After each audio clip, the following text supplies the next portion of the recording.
Cedric, congratulations, man. A dominant win for your squad. That had to feel good, right? You get an AB and you go bridge. Yeah, no, it felt amazing. I was talking to TA, and I told him, I was like, I forget one. I'm swinging the first pitch. So he already knows that I was going to be aggressive early and put good wood on it. I love that, especially when you're not getting at bats. You don't get that opportunity. Yeah. How do you stay sharp during this period of time? Yeah, I just lock in. Even during the game, I go in early, put in the work that I would back at spring training right now, and, just continuing to do that, keep my routine going, and, when I get an opportunity, make the most of it. Go ahead, Pedro. Well, I'm curious to know what have you been able to grasp from all those veterans that you see, including Junior, Ken Griffey Jr. by your side, another lefty, someone that you can pick his brain so much. Yeah, it's from the guys on the team, the leadership that they each have. Coming into the WBC has been amazing to watch, and stuff that I can take back to my team, and different approaches and things that they think about in the box, and like you said, having Griffey there to pick his brain and just kind of see where his thought process is on certain things in the box, and it's been amazing. Hey, we got cameras everywhere. We're gonna roll some video now, guys. I caught this earlier. You and Griffey at the home plate after batting practice. What was Ken talking to you about? So I was talking to him about contact point, and what he was saying was, depending on the pitch is where you're basically going to focus at. And because I was telling him, I used to have a really flat swing, and looking at the metrics and stuff like that, it kind of helped me. And to back off from the numbers, I focused more on contact point with my swing, and that cleaned a lot of things up as well. So that ball was a little bit away. It ran on you a little bit. You were able to get the bat head out and catch it. Yeah. But on the inside pitch, it looked like that's what he was talking about. Was he talking about catching out here more?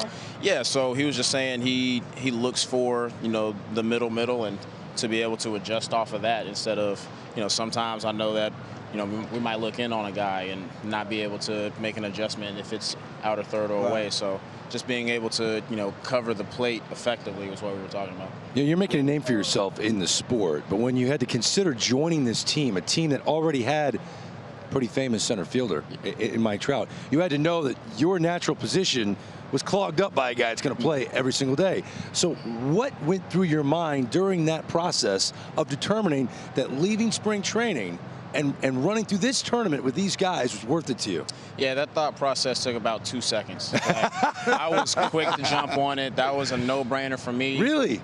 Yeah, I did some left field work during spring training, just knowing that that would be where I'd be put out in any given moment. And, of course, if I ended out in center field, I was going to be comfortable there anyway. Wow, I like that. How do you guys feel after being able to perform like the team we expected? Team USA, I expected to be the team that we saw today. After yesterday's win, scary one, how do you feel about going into tomorrow's game?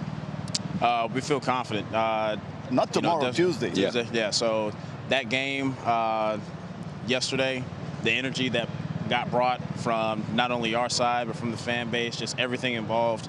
We consider that one of the top games that any of us have been a part of, just the atmosphere that was brought with it. And that was just the power of the WBC itself. Like just, represent your country, coming out, playing as hard as you can, and, coming out with the win. So don't wake up a sleeping lion, right? Very true. Hey, last question from me. Every time you're with an all-star game or in this situation, an all-star team, there's somebody who surprises you. You go, man, that dude's better than I thought he was. Anybody jumped out to you like that on the squad? I am happy with the way Bobby has been looking, Bobby Witt. And because I don't get to see him as much, but of course he had, a really great year last year. And, I'd pick his brain as well, just regardless of his age. He obviously does stuff that works, and you pick the guys of anybody that has success. Yeah. You had fans of Baltimore cheering tonight. That was a great swing, big moment. One of the faces of the Baltimore Orioles and helping Team USA make the championship game. Cedric Mullins, thank you so much. I appreciate it, guys. Thank you. Hanging out with one of the stars.